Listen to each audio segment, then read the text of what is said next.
Akhil Bharatiya Congress committee के सचिव और सौराष्ट्र के संगठन की जिम्मेदारी जो देख रहे हैं छत्तीसगढ़ में हमारे विधायक देवेंद्र यादव जी, शहर जिला कांग्रेस कमेटी के अध्यक्ष डॉक्टर राजदीप सिंह जाडेजा जी, दीपेंद्र सिंह जाडेजा जी, वशराम भाई सगतिया, डॉक्टर निदत बारोत, मुकेश भाई चावड़ा, वैशाली शिंदे, कृष्णदत्त भाई रावल और सभी उपस्थित पत्रकार साथियों। 12 सालों से केंद्र में भारतीय जनता पार्टी की सरकार है। 30 सालों से गुजरात में भारतीय जनता पार्टी की सरकार है और 20 सालों से अधिक भारतीय जनता पार्टी यहाँ पर राजकोट महानगर पालिका में सत्ता पर बैठी है।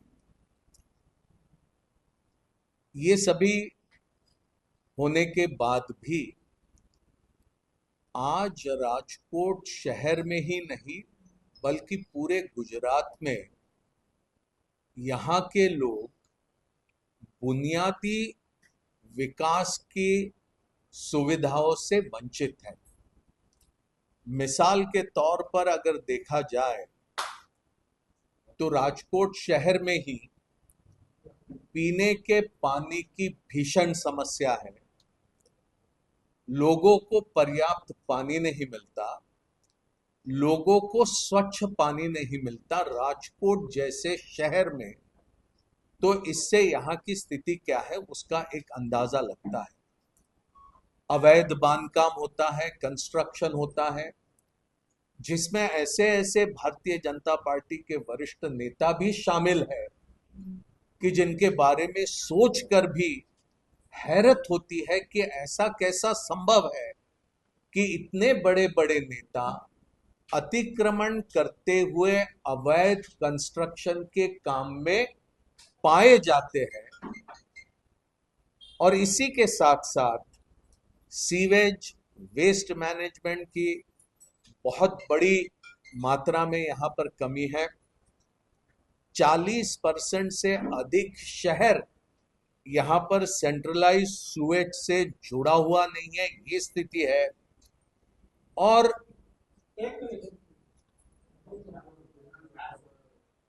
इससे ऊपर भ्रष्टाचार चरम सीमा पर पहुंचा है। चौतरफा भ्रष्टाचार नजर आता है। ये खुली बात अब लोगों के जहन में बैठ गई है कि एक हाथ से पैसा दो और दूसरे हाथ से काम लो। पैसे के बगैर यहाँ पर कोई भी काम, चाहे वो यहाँ के महानगर पालिका का हो या प्रदेश की सरकार का हो, भारतीय जनता पार्टी के जो कार्यालय बनते हैं उसमें भ्रष्टाचार से पाया हुआ पैसा, उसी के भरोसे भारतीय जनता पार्टी के कार्यालयों की नींव रखी गई और ईंट के ऊपर ईंट रखते हुए भ्रष्टाचार के पैसों से यहां भारतीय जनता पार्टी अपनी इमारत खड़ी करने की कोशिश कर रही है। टीआरपी गेम जोन की बात तो पूरे देश भर में मशहूर हुई। 27 बच्चों की यहां पर जान गई। सब जानते हैं कि ये भ्रष्टाचार की वजह से ये सब कुछ हुआ। छोटे छोटे लोगों पर कार्रवाई हुई, लेकिन बड़े लोग जो इसके लिए जिम्मेदार रहे हैं वो यहाँ पर आज भी उनके ऊपर किसी भी तरह से कार्रवाई नहीं हुई है। इससे नजर आता है कि भ्रष्टाचार के साथ साथ में ईमानदारी से यहाँ का प्रशासन किसी भी तरह का कोई काम नहीं करता।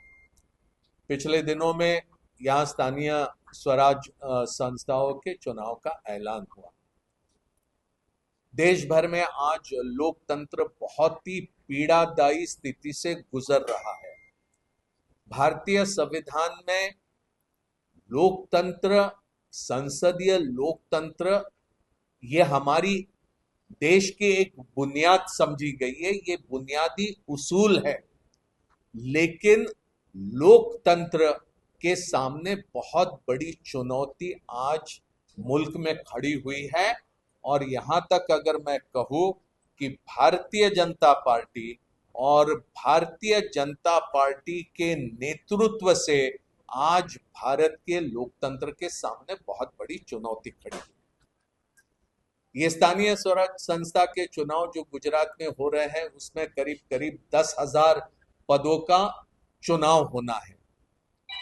करीब 733 जगह ऐसी रही जहां पर भारतीय जनता पार्टी के लोग निर्विरोध चुनाव जीते हैं।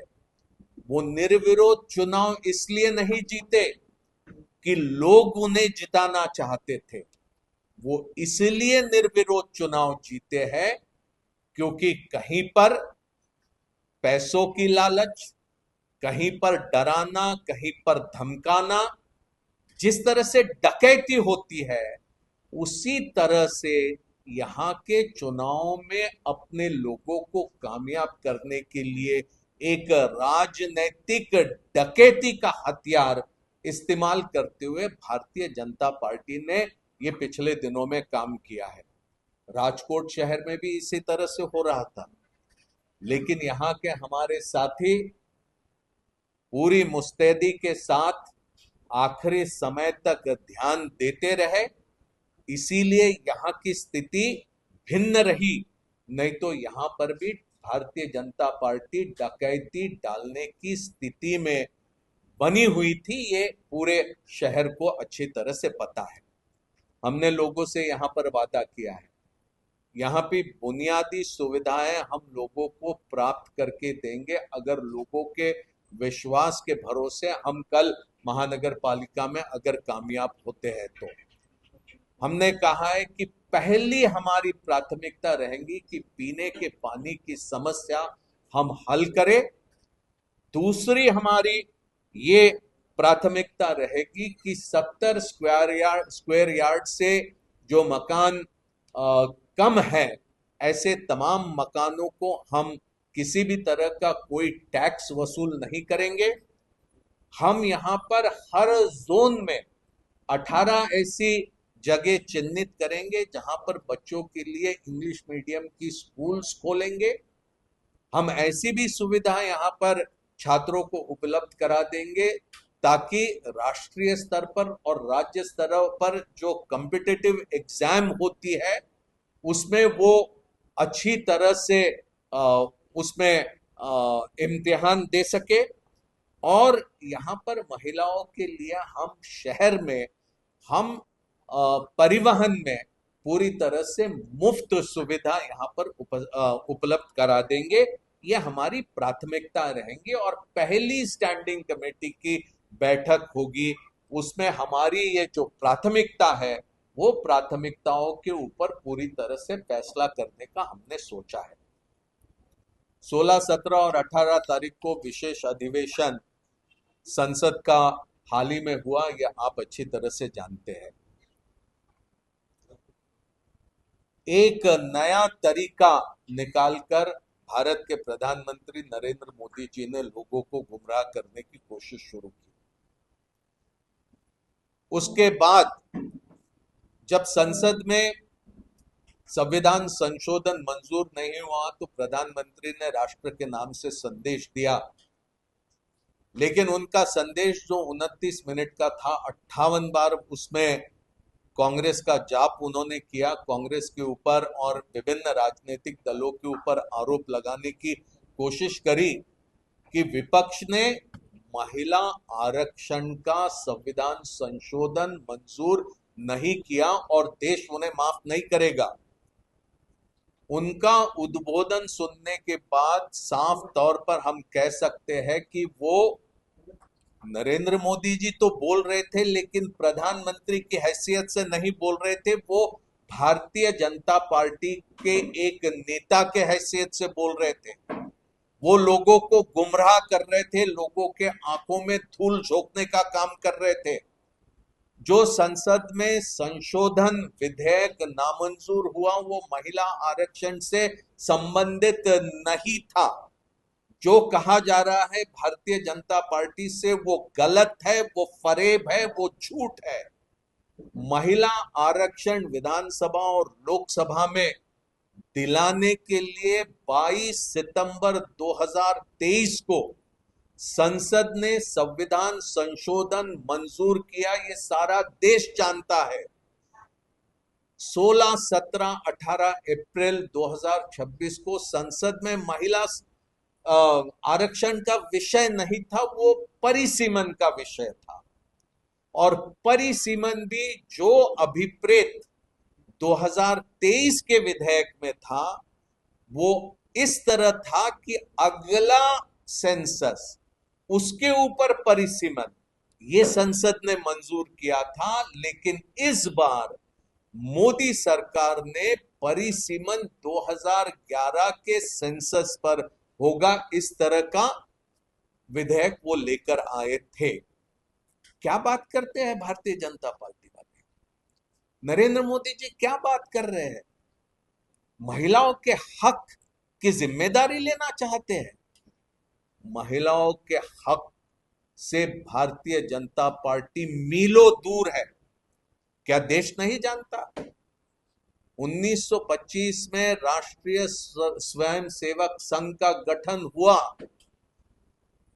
पिछले साल आरएसएस को 100 साल पूरे हुए।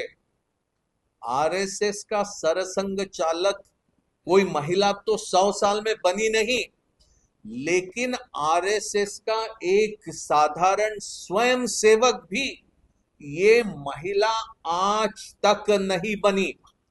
आरएसएस सिर्फ पुरुषों का संगठन है, वहां महिलाओं को कोई जगह नहीं है। महिलाओं के लिए राष्ट्र सेविका करके एक अलग संगठन बनाया गया। महिलाओं के लिए काम करने के लिए उनमें जो भी उनके विचार दिलों में बिठाने हैं उसका एक संगठन अलग है। आरएसएस में महिलाओं के लिए कोई जगह नहीं। भारतीय जनता पार्टी पैदा हुई 1980 में, आज उसके 46 साल पूरे होते। 46 साल में एक भी राष्ट्रीय अध्यक्ष भारतीय जनता पार्टी की महिला नहीं बनी। इतना ही नहीं, इसका पूर्व रूप जो जनसंघ का था, जनसंघ में भी कोई राष्ट्रीय अध्यक्ष ये महिला नहीं बनी। ये हकीकत पूरा मुल्क जानता है।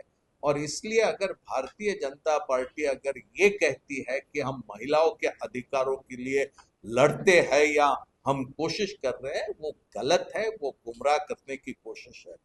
कांग्रेस पार्टी में पहली राष्ट्रीय अध्यक्ष एनी बेसेंट, फिर सरोजनी नायडू, फिर नेली सेनगुप्ता, फिर इंदिरा गांधी, फिर सोनिया गांधी, एक लंबी कतार। सालों साल 30 सालों से अधिक का समय कांग्रेस के इतिहास में महिलाओं ने नेतृत्व किया।